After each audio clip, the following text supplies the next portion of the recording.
Today we have got some crazy news. Tfue has left his trio, a male Ghoul Trooper skin was leaked, and also there was a secret change to Ghoul Trooper and more. Alright guys, welcome back to another video. How are you guys doing? If you're having a good day, hit that like button down below. Also, if you're new to the channel, hit that subscribe button. It'll give you good luck. You'll win your next game. You'll get a golden scar out of your next chest. So be sure to do that. But yes guys, today we have so many different things to talk about. A little bit of a mix of everything. So be sure to watch until the end because there's so many different things. It's hard to like categorize what everything is, if that makes sense. But yeah guys, it's going to be a lot of fun. I think you'll enjoy it. And as always guys, if you want to help support me, if you appreciate these videos, simply using code TheLlamaSir in the item shop helps me out a ton. And remember that code resets after 14 days. But yeah, without further ado, let's jump on into it here with the first thing I want to cover in today's video. And let's just start it off with something light, but a little bit funny as well. It's a sort of glitch slash trick that was recently found. And again, it's just kind of a funny thing that we haven't been able to do for the longest time. But finally, because of a recent change, it finally works. So it's kind of funny. But yeah guys, heading into game right now so I can show you this little glitch or whatever you want to call it. It's just a funny little thing again. Also, comment down below, what is your like low-key skin? For me, I've been recently using Daring Duelist. I like never see this skin, but I love the like dark bluish gray and also the gold. It looks super cool. But I'm curious to see what you guys use that like not many other people use. Comment that down below, but let's go ahead and get into it. Heading over to Polar Peak. Now we're heading down here to Greasy Grove. Now obviously there's a rift beacon there, so it's likely changed since Tuesday is going to be altering this area a ton. But either way guys, this is still funny because it's like something that you haven't been able to do, but due to a recent change you can finally get it. So if you go up here, the thing I'm talking about is again this hidden chest behind this wall. It's been like a little joke that this chest is always here. It spawns like 100% of the time, I'm pretty sure, but obviously it is behind glass, so you know you can't usually get to it, right? Well, there was actually found a way to get to it. So basically you want to break all of this stuff right here, this too.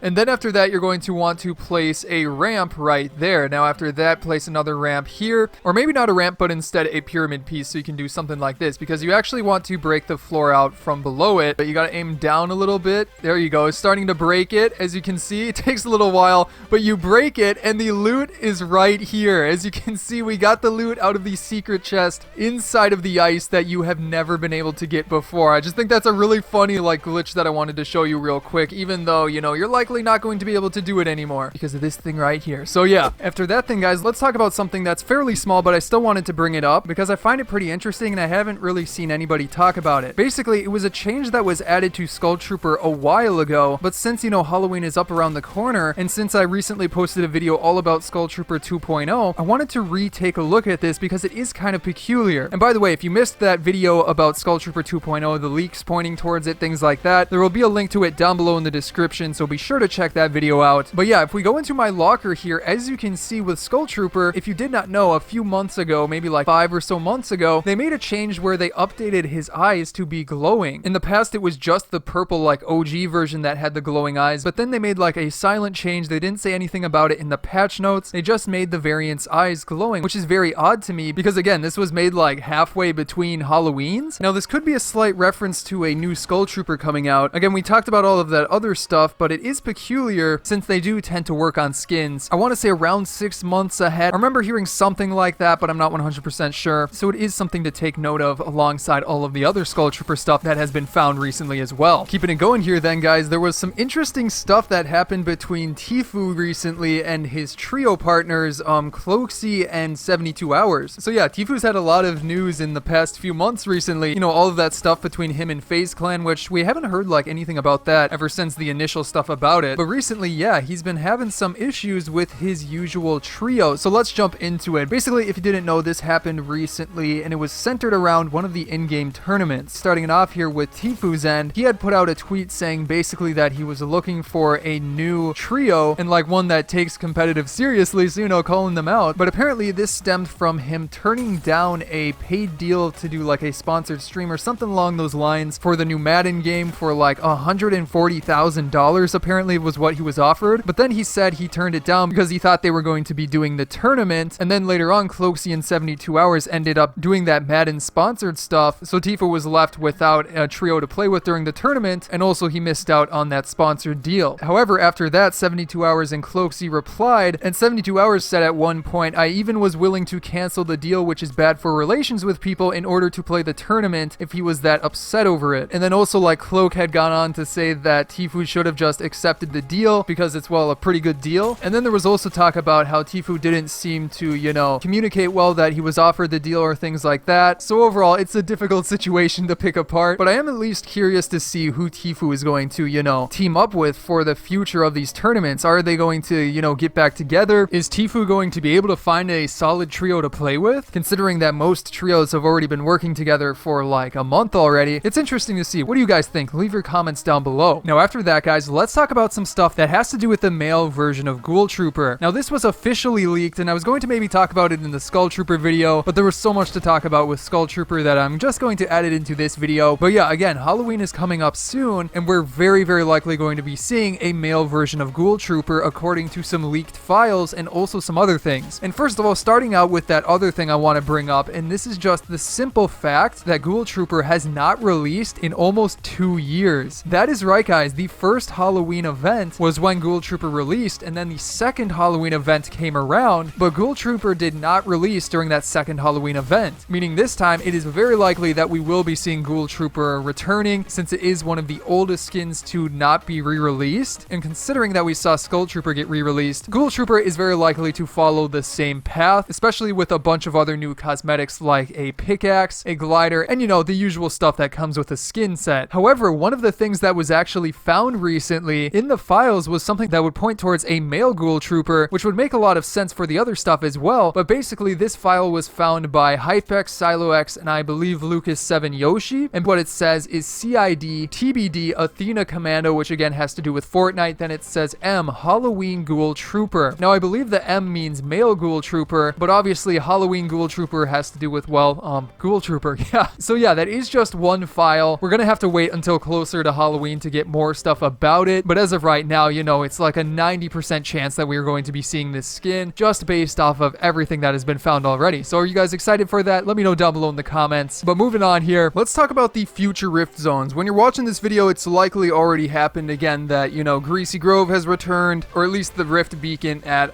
Greasy Grove right now has done something, as well as the Moisty Mire one, or like Paradise Palms, whatever you want to call it. It's likely that those have already done stuff. However, there's still a lot of locations and things that are yet to be changed. So let's talk a little bit about that. And actually, the first thing I want to talk about is Donald Mustard has not changed his location in a little while, which is a little bit odd to me. As you guys remember, in the previous season, he was changing his location like a ton to give us hints of what was going to happen, but this time around, he's only changed it like once. There was one time in the start where it was just a reference to, you know, the season, and then he changed it to Dusty, and as of right now, it is still on Dusty, which is still very weird to me because we were like expecting something big to happen at Dusty Depot. Obviously, we know that the visitor is building stuff there, but is that the only thing that is happening at Dusty? There was also that teaser image that was put up by Fortnite like a couple of weeks ago showing Dusty Depot, and it was just very odd, right? Why would they put so much reference into Dusty Depot? So I'm expecting something to happen soon, considering we're getting into how many days are left of the season. If we go into like the battle pass as of right now, 26 days, so that's a little bit less than 4 weeks left in the season. And as you guys remember, usually like 3 weeks before the next season is when things start to get really crazy with the story. However, we have 3 more locations that need to return before then, since we apparently are getting Moisty Mire or Greasy Grove more than likely. Again, that update's coming out tomorrow. But after that update, we still have to wait for Flush Factory because there's that whole thing by Polar Peak referencing Flush Factory. We already got Kevin the Cube back, which was referenced by the building near Paradise Palms, although that one then disappeared with the Pandora area. But other than that, we still have a couple of other locations as well. Lazy Links is expected to return, judging by, well, the Lazy Links sort of building stuff, I think, in